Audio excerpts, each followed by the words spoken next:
પાર્ટીની પત્રકાર પરિષદમાં આપ સૌનું સ્વાગત છે। મિત્રો, ગત રોજ બોટાદ માર્કેટિંગ યાર્ડમાં અમારા ખેડૂત નેતા આમ આદમી પાર્ટીના કિસાન સેલના પ્રદેશ અધ્યક્ષ રાજુભાઈ કરપડાને આગેવાનીમાં ત્યાં બોટાદમાં કડદામાં જે ખેડૂતોને લૂંટ ચલાવે છે, કડદો એટલે આપને સમજાવી દઉં કે જે રીતે કપાસનો ભાવ 1300 રૂપિયા નક્કી થયું હોય, પહેલા વેપારીઓ બધા રિંગ બનાવીને ચેક કરી લે, 1300 રૂપિયા કપાસનો ભાવ નક્કી થયું હોય અને એ ભાવ નક્કી થયા પછી એ અડધો કપાસ લીધા પછી એવું કહે કે આ બાકીનું 150 મણ છે એ ભેજવાળું છે, એ બરોબર નથી, એ સારું નથી, એમ કરી અને એ પાછો 1100 રૂપિયામાં ખરીદે, એટલે કે 100 રૂપિયા 200 રૂપિયા ઓછા આપે ને કડદો કહેવામાં આવે ખેડૂતની ભાષામાં। કડદા રાજથી હજારો કરોડનું કૌભાંડ ભાજપના મળતિયાઓ જે યાર્ડમાં બેસી ગયા છે એ લોકોએ કર્યા છે। બીજું કે એવી પણ એક બનાવવામાં આવે કે ખેડૂત કપાસ લઈને આવશે, જણસ લઈને પોતાના માર્કેટિંગ યાર્ડમાં આવશે, પછી ખેડૂતને કહેશે કે તારો આ કપાસ ચાલે એમ નથી અથવા તારી આ જણસ ચાલે એમ નથી, કામ કરો હવે તમે મારી મિલે પહોંચાડી દેજો, એટલે 30 કિલોમીટર દૂર મિલ હોય ત્યાં જવું પડે, ત્યાં જવા બાદ પણ ભાવમાં પાછો ઘટાડો કરી નાખે તો ખેડૂત ફરીથી ક્યાં જાય। એટલે આ બે માંગોની સાથે માનનીય અમારા રાજુભાઈ અને તમામ આગેવાન ટીમ ત્યાં ગઈ હતી। હજારો ખેડૂતો આપે કાલે જોયું હશે એકઠા થયા હતા અને એ માંગો ઓરલી સ્વીકારી પરંતુ લેખિતમાં આપવાની ના પાડી ભાજપના કહેવાથી। મને લાગે છે કમલમમાંથી ફોન આવ્યો છે અને તમામ યાદો ઉપર ભાજપના નેતાઓ બાહુબલીઓએ કબજો કરી લીધો છે અને આખા ગુજરાતને એપીએમસીઓમાં લૂંટ ચલાવે છે ભાજપના નેતાઓ, ચારે બાજુથી લૂંટે છે, ન માત્ર કપાસમાં પરંતુ અલગ અલગ રીતે કે ભાઈ આમાં આટલી કડ છે મગફળીમાં 2 કિલો ઓછી કરે, 200 ગ્રામ ઓછું કરે, બારદાનોમાં ગડબડો કરે, બારદાનોના વજનમાં ગડબડ કરે, આખું નેટવર્ક ચલાવે છે।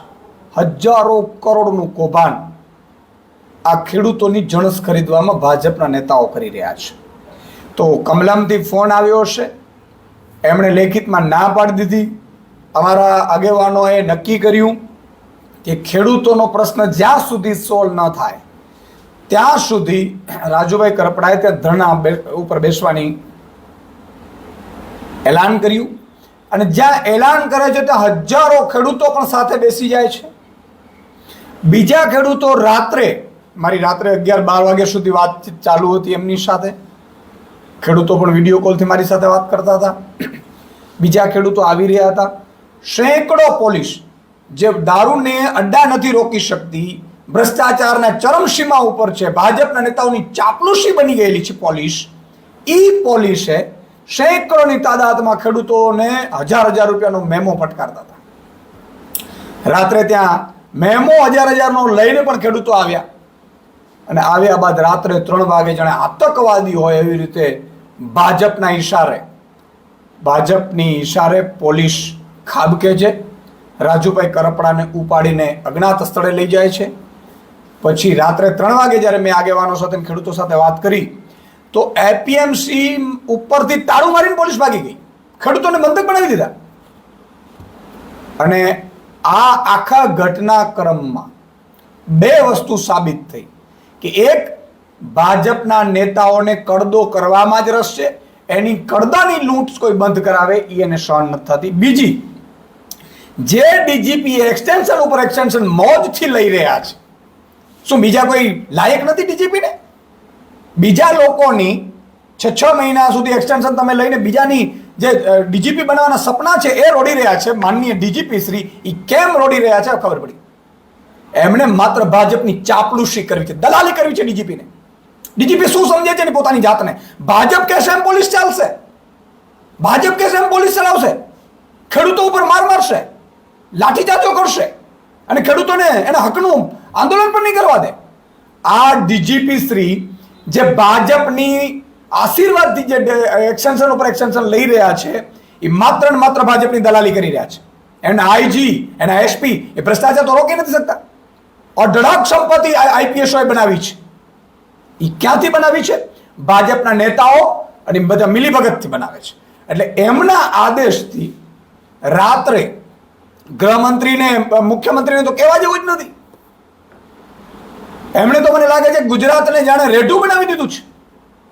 પણ આ એક્સટેન્શન છે જે ડીજીપીને ભાજપના આશીર્વાદથી મળ્યું છે, એના કારણે અત્યારે હાલત એવી બની ગઈ છે કે ગુજરાતમાં પોલીસ બેફામ થઈ ગઈ છે. લોકોને લૂંટે છે, લોકોને મારે છે, લોકો સાથે અત્યાચાર કરે છે, આંદોલનને કચડી નાખે છે. મારે ડીજીપી શ્રીને પૂછવું છે, તમે 6 મહિનાનો એક્સટેન્શન લીધું, બીજા 6 મહિનાનો લેશો, પછી શું કરશો? તમારા સંતાનો પણ તમને પૂછશે કે આનામાં એક્સટેન્શન લો છો ભાજપની દલાલી કરવા માટે. તમને કાયદો અને વ્યવસ્થાના બંધારણના શપથ લીધા છે તમે, અને તમે કરો છો શું? ત્રીજી વસ્તુ કે આ આખા માત્ર બોટાદ એપીએમસીમાં નહીં, આમ આદમી પાર્ટીએ નક્કી કર્યું છે કે ગુજરાતના તમામ એપીએમસીમાં, તમામ જણસમાં ચાલતી ગોબાચારી, તમામ જણસમાં ચાલતા જે કડાના નામે, કદડાના નામે, જે કદના નામે જે રીતે ખેડૂતોને 200 ગ્રામ ને 500 ગ્રામ ને ઓછા આપીને લૂંટે છે, એ તમામ વિરુદ્ધ આમ આદમી પાર્ટી આખા ગુજરાતમાં મોહિમ ઉપાડશે. ત્રીજું કે અત્યારે રાજુભાઈ કરપડાને સુરેન્દ્રનગર લઈ ગયા છે પોલીસ. બીજા અમારા જે આગેવાનો હતા એમને પણ ડિટેન કરી લીધા છે. અમે જેલથી ડરીએ છીએ. આવતીકાલે બપોર પછી ઈશુદાન ગઢવી ત્યાં બોટાદ આવે છે. બોટાદના ખેડૂતોનું એલાન કરું છું, કાલે બોટાદમાં સાંજે 5 વાગે કિસાન મહાપંચાયતનું આયોજન કરીશું. હું લાખો ખેડૂતોને કહું છું કે માત્ર હવે બોટાદ એપીએમસીનો મુદ્દો નથી રહ્યો, માત્ર કોઈ કડદાનો મુદ્દો નથી રહ્યો, માત્ર કોઈ ભાજપના એપીએમસીના જે ચેરમેનો ડિરેક્ટરો જે બેસી ગયા છે વેપારીઓ સાથે મિલીભગત કરીને લૂંટે છે એનો મુદ્દો નથી રહ્યો. મુદ્દો 54 લાખ ખેડૂતોના સ્વાભિમાનનો છે, 54 લાખ ખેડૂતોને એના પરિવારના હકનો છે. તમામ ખેડૂતોને હું આહ્વાન કરું છું કે આવતીકાલે આપણે જગ્યા નક્કી કરીશું બોટાદમાં અને કિસાન મહાપંચાયતનું આયોજન કરીશું. આપણે સૌ આવતીકાલે બોટાદમાં મળીએ છીએ અને જેટલી પણ ભાજપના પોલીસમાં, જેટલી ભાજપના મુખ્યમંત્રીમાં તાકાત હોય તો શું કરશો તમે? અમને ડિટેન કરશો? અમને જેલમાં નાખશો?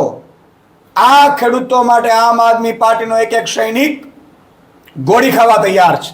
તમે રાત્રે 3 વાગે જેમ અન્ના આંદોલનને વિખેરવાની કોંગ્રેસે કર્યું હતું અને કોંગ્રેસના શું હાલ કર્યા હતા લોકોએ, સેમ અત્યારે ભાજપ આખા ખેડૂતોના, ગુજરાતના ખેડૂતો જ્યાં પીડાઈ રહ્યા છે એનો મુદ્દો સોલ્વ કરવાની જગ્યાએ, એનો ઉકેલ લાવવાની જગ્યાએ, એને ખાતરી આપવાની જગ્યાએ ભાજપના મુખ્યમંત્રી ઢાંકી રહ્યા છે. ઉદ્યોગપતિ મુખ્યમંત્રી, બિલ્ડર મુખ્યમંત્રી નક્કી કરશે કે ગુજરાતમાં કઈ રીતે ખેડૂતોનું શોષણ ચલાવવાનું ચાલુ રહેશે. મુખ્યમંત્રીને કહેવા માંગુ છું કે તમે અને તમારી ભાજપને આગામી સમયમાં 54 લાખ ખેડૂતો ઘૂસવા નહીં દે ઘરમાં, એના ગામમાં ઘૂસવા નહીં દે. અમે ઈ કેમ્પેન પર છેડવાના છીએ. તમે એમ ન માનતા કે એક રાત્રે 3 વાગે તમે પોલીસથી 2500 પોલીસથી તમે આ આંદોલનને રોકી લેશો. આ આંદોલન રોકાશે નહીં. આ ખેડૂતોનું આંદોલન રોકાશે નહીં ને મને ખબર છે કે 60 વર્ષ પહેલા જે કોંગ્રેસને પ્રજાએ 149 સીટ આપી અને કોંગ્રેસ એટલી અહંકારમાં આવી ગઈ કે કોંગ્રેસે ખેડૂતોના આંદોલનને કચડવા માટે 14 ખેડૂતોની હત્યા કરી નાખી હતી. સેમ આજે ભાજપને પ્રજાએ 156 સીટ આપી દીધી છે. ભાજપમાં એટલો અહંકાર આવી ગયો છે ભાજપને કે પ્રજાનું નહીં, માત્ર લૂંટ ચલાવવાનો છે. અને અંગ્રેજો દમન નહોતા કરતા એ દમન ઉપર ભાજપ ઉતરી આવી છે. ખેડૂતો ઉપર લાઠીચાર્જ કરે છે, ખેડૂતોને ગોળીઓ મારે છે, ખેડૂતોની હત્યાઓ કરે છે. તો આ મુખ્યમંત્રી અને ગૃહમંત્રી જે ગુજરાત સંભાળવામાં નિષ્ફળ રહ્યા છે, એ લોકો અત્યારે ખેડૂતો પર અત્યાચાર કરી રહ્યા છે. આ જ 156 વાળી સીટને ગુજરાતની જનતા આગામી સ્થાનિક સ્વરાજ્યમાં પણ જવાબ આપશે અને 2027માં પણ એનો સુપડા સાફ કરી નાખશે. એટલે આવતીકાલે બપોરે 3 વાગ્યા બાદ બોટાદમાં અમે 5 વાગે પહોંચીશું. હું તમામ ખેડૂતોને આહ્વાન કરું છું કે બોટાદમાં કિસાન મહાપંચાયતનું આયોજન કરીએ આપણે સૌ મળીને, ખેડૂતો એકઠા થઈએ, તમારી ને મારી જે હકની લડાઈ છે એ લડવામાં ભાજપ પર જેટલો પણ લાઠીચાર્જ કરવો એટલો કરી લે, જેટલી ગોળીઓ વરસાવી એટલે વરસાવી લે. આ મહાપંચાયત આપણે કરીને રહેશું અને અહીંથી અટકીશું નહીં. ગુજરાતના તમામ એપીએમસીઓમાં ચાલતા કૌભાંડો, મને હજારો ખેડૂતોના ગઈકાલથી ફોન આવ્યા છે, કિશુદાનભાઈ અમારે એપીએમસીમાં આવી રીતે લૂંટ ચાલે છે, અમને ભાવ આપવામાં નથી આવતા, અમે જ્યાં જઈએ એટલે તરત જ રિંગ બનાવીને એનાથી નીચે જ ભાવ લે. ઊંઝા એપીએમસી હોય, ઉત્તર ગુજરાતના એપીએમસી હોય, સૌરાષ્ટ્રના એપીએમસી હોય, બધામાંથી ફરિયાદો આવી રહી છે. તમામ ફરિયાદોમાં ખેડૂતોને હું આશ્વાસન આપું છું કે એક એપીએમસીમાં ચાલતા કડદાઓની, કૌભાંડોની તમને પરેશાન કરવામાં આવે, તમારી પાસે ચાર્જ લેવામાં આવે છે, રિંગ બનાવીને ચાર્જ લેવામાં આવે છે, અને જે ભાજપે કબજો કરી લીધો છે એપીએમસીનો, એ તમામની સાથે આમ આદમી પાર્ટી તમારી સાથે ખંભો ખંભો મિલાવી અને લડીશું.